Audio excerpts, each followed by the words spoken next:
Hello. Hello. Us again. Shall we start over? No. Why? I think it's a It was fun introduction. ridiculous. Yeah. Anyway, we're the quirky reading couple. Yeah. Because we both like to read and we're a bit quirky. And in today's video we're going to do another mini review, sort of. We're both reviewing a book and we try to keep it short. And we're doing a favor to your short attention span. Yes. I'm reviewing, this is the Dutch edition of The Mountain Between Us by Charles Martin. And you all... I'm reviewing Donna Leon's 30 years chapter, how do you say it? 30 years adventure of Commissario Brunetti. 30 or... 30. Not 13, 30. So it was, he has had 29 adventures so far and Yeah. this is number 30. Yeah. 30. He's a busy guy. Interesting. And what is the book about? Well, the book is about, as you know, I love the detective mystery novels, suspense novels, etc., etc. And a few weeks ago I reviewed The Sanatorium by Mrs. Rees. And in that mini book haul, I found this book. I've never heard about this writer, Donna Leon, and I read the backside, of course. I thought I read it was about a detective commissario in Italy, in Venice. So I was like, hey, I would like to try something different than the English countryside or the Nordic forest. So let's head over to Venice and give it a shot. Also, it was very cheap, so yeah, no money wasted in either way. So yeah, you want me to tell about the book and the story? yes, and also what you thought of it. Well, this was quite a different detective novel which I'm used to. There was no murder case in this one. It's about a guy called Guido Brunetti. He's a commissioner in Commissario in Venice. I don't know how that translates to a police title in the UK or in the US. Let's get to the point. There are two guys. They find some girls in Venice. They have a boating accident. They drop them off to the hospital. It's a bit messy, and one girl gets in a coma, so they are being apprehended for neglect of helping an injured person.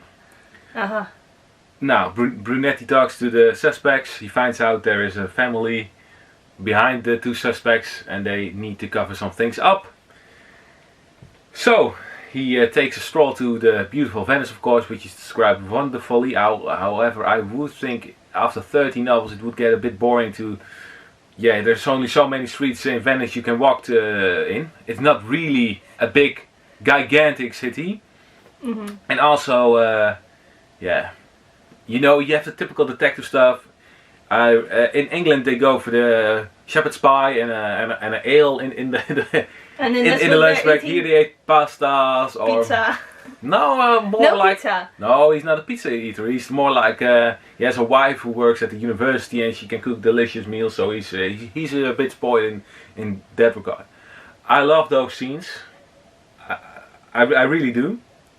Even though you're not a pasta guy yourself. Yeah, absolutely not. No offense to my Italian friends, but I like yeah.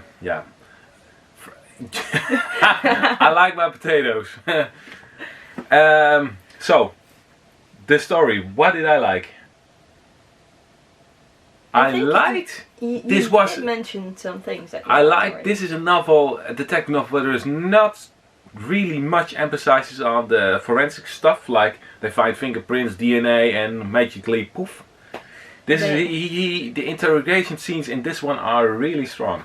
Oh, okay. There's a lot of psychological. You can learn a lot from it too. Okay. So he solves the murder case by really old school investigating, doing walking the beat, as they call it, investigating. Having contacts through his years of work. So there is, I like that. However, there were some things I did not like. Donna Leon is, for my first kennismaking, how do you say it? first meeting. your first, the first time. First time reading a novel. She has a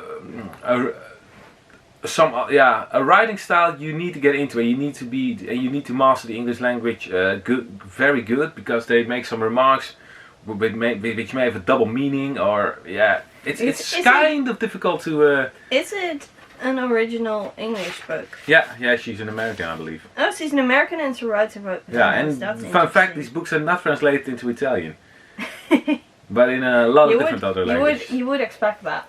There are Dutch translations, so I will try those and see if I can get more out of the novel. There's one major flaw in this book, and that is the ending. This ends at the end. They go off into, without spoil, if you're interested, here comes a spoiler. They go into a boat chase over the lagoons and the ghost of Venice, and this is very almost adventurous. They know where the culprits are. The culprits are the culprits. the cool culprits. Yeah, precisely. And they chase into the river bedding, as you call it, the delta.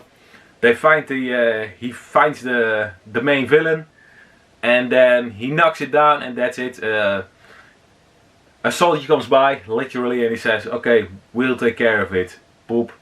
And that's it. There's no. So this is really, and I've found the same on Goodreads. There's the ending was a bit quick. Very abrupt. Like she thought, like, well, the villain is caught, and video, and the book. Not end video, because I want to do my review. But you're not. I'm talking. It's still your turn, because you have to give. Would I recommend it? I would. Recommend start with the first novel, because she's still fresh in reading there. I know in detective novels when books get over 20 books in a series, they get a little bit repetitive. Yeah. Okay, I get it. How many stars would you give, or how many? 3.5. So 3 stars in the moon. Yeah. So 3 stars in the moon. So there is. I will read one of the novels again, starting by number 1, which is called Death at La Venice. Ooh. So that sounds like it has a murder case in it. It has a murder case. Anyway, I'm reviewing the Dutch translation. The title is Over Bergen heen, which is across the mountains, but in the original title is The Mountain Between Us by Charles Martin. I've read several of his books. And this one is quite an old one. It was published in 2010, I believe, or something like that. Not entirely sure. Maybe even... Well, in the net, 2010 or 2010. I don't know what like you prefer. Millennia ago.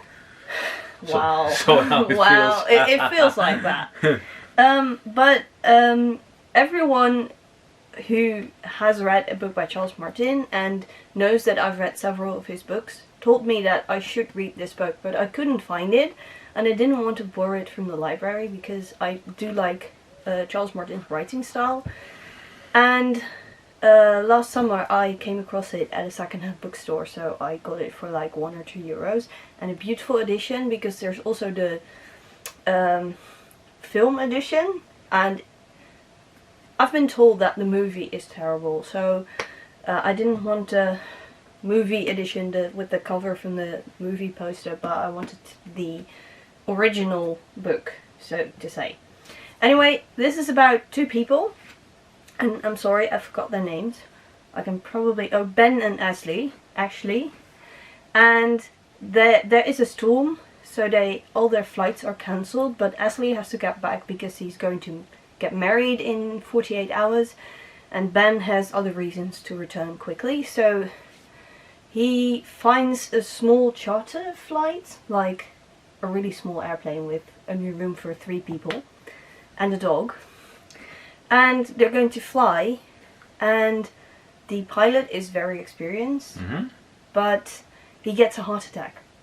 So the plane comes down. Everyone's worst nightmare, of course.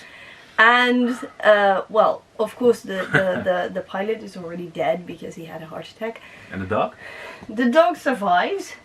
It's a small dog. And Ben and Ashley also survive, but Ashley has a broken leg and Ben has some broken ribs. Also a broken heart. At first glance this seems like a story of survival in the wilderness, which is also the case. But there's also a deeper level about marriage and love and understanding. And I really like that element of the story. Well, that's something I did like. There were also some things that I did not really like.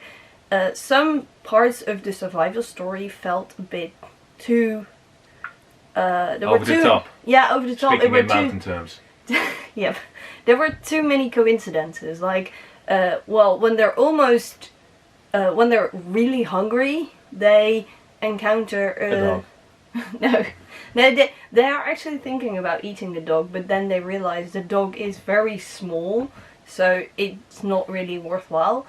But when they are really hungry and almost, well, starving, literally, they encounter a sort of camp that is completely deserted, but like where in the summer, because it's in winter and there's snow and stuff like that everywhere.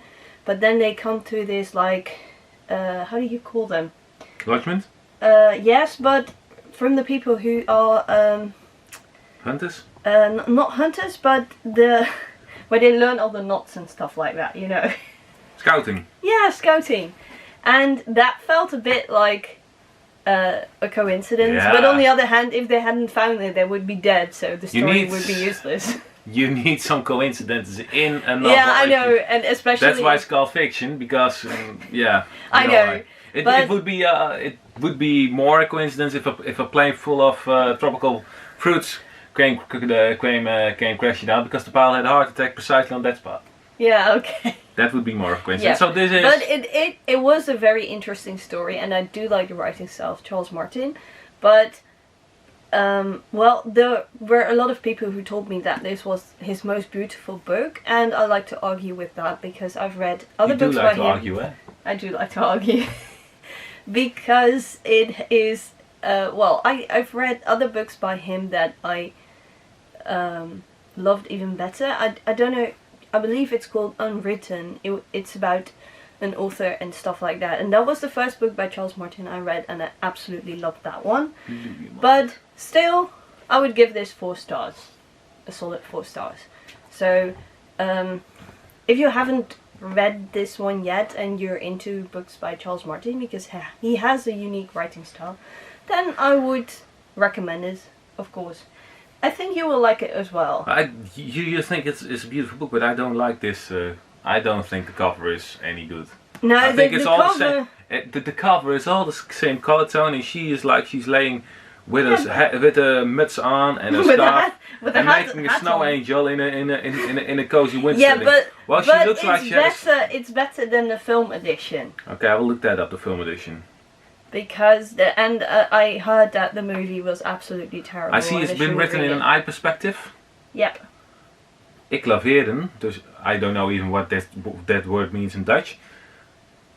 I laveerde tussen de bomen door. That's something you do in a sailing boat, you know. Oh. When you go against the wind, you can obviously not go forward, but you go like this. But anyway. Well, no. You don't do this with a sailing boat. It's like say, I laveerde between the trees with the snow. Yeah, but you're they're not on a sailing boat. Since when are the trees on the sea? Well, we'll be discussing this later. Oh. You don't start halfway a book. That's not the way it works, and you know that. But anyway, I'm book fluid, so I start whenever I want. Oh, okay, whatever you like. Anyway, this video will become too long if we keep on arguing, so we'll do this without having the camera to the on. 2 people still watching, have a great day. And if you like this video, give it a thumbs up. Yeah. And if you want to see more of us, then subscribe to our channel. And as always, happy reading. Happy reading.